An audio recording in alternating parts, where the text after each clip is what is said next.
My nightmare stepmother burned all of my late mother's belongings, and by doing so put my dad in the hospital. I went nuclear on her. My stepmother and I have never got along, and I'll never forget the night she drunkenly called me, bragging about the fact she just burned all of my late mother's belongings. I burned them. It was all junk anyway. I've always hated how you guys kept her a part of your life. You need to learn to let go. You should look at it as a favor, really. I couldn't muster up words and just hung up. I sat in silence for a minute before receiving a flood of notifications from her. She was sending me pictures upon pictures of ashes, accompanied by laughing emojis. My dad and I were actually on a camping trip when this happened, so I woke him up to tell him. He thought I was joking, but when I showed him proof, he went pale. He stepped outside his tent and started clutching his chest and having a heart attack. I called an airlift. It took 15 minutes for the helicopter to arrive, and we immediately got in. The doctors told me not to get my hopes up, and all this was happening while my stepmother was blowing up my phone demanding I answer her calls. I ignored them, however, and held my father's hand the entire time. He made it to the hospital, and they admitted him to the ICU, where he was hooked up to all these machines. I sat by his bedside, holding his hand, watching his chest rise and fall. The thought of losing him was unbearable. I tried to be strong, but the guilt was overwhelming. I thought if I hadn't told him, he would have been okay. But deep down, I knew that wasn't true. After what felt like an eternity, the doctors managed to stabilize him. They said he was lucky that he'd pulled through, but he was still in a fragile state. Any more stress could be dangerous, even fatal. For the next few days, I barely left my dad's side. Every time I stepped out of the room, I felt anxious. I was terrified that something would happen while I was gone. The doctors kept saying he needed rest, and that stress was the worst thing for him right now.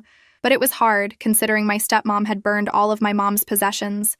My stepmom was always bitter about my mom and the sweet things that our family said about my mom. Last Thanksgiving, we were all gathered around the dining table. It was the first time my dad had brought his new girlfriend, my soon-to-be stepmom, to a family holiday. Everyone was curious about her. They were eager to meet the woman who had finally brought a smile back to my dad's face after years of grief. I remember sitting next to my dad, my stepmom on his other side, her hand resting in his. She seemed a little nervous, but who wouldn't be meeting the whole family for the first time? My dad kept reassuring her. As we were making plates for the table, the conversation naturally drifted to memories of my mom. It was like that every year. No matter how much time had passed, she was always present in the room with us. Aunt Linda told my stepmom that she was just as beautiful as Mary was. Mary was my mother. My brother sure knows how to pick them, she said with a smile. There was a murmur of agreement around the table, and I saw my stepmom's smile fade for a moment, but she quickly bounced back and nodded politely. As the dinner went on, the stories about my mom started flowing, how she used to make the best pecan pie, how she would always sneak an extra slice to my cousin Jake, and how she had this way of making everyone feel special. My stepmom sat there, smiling and nodding, but I could feel the tension building in her. It was when Uncle Joe started the prayer that the energy in the room really shifted. We all bowed our heads, and Uncle Joe, who always led the blessing, began to speak. Lord, we thank you for this meal and for the family gathered here today. We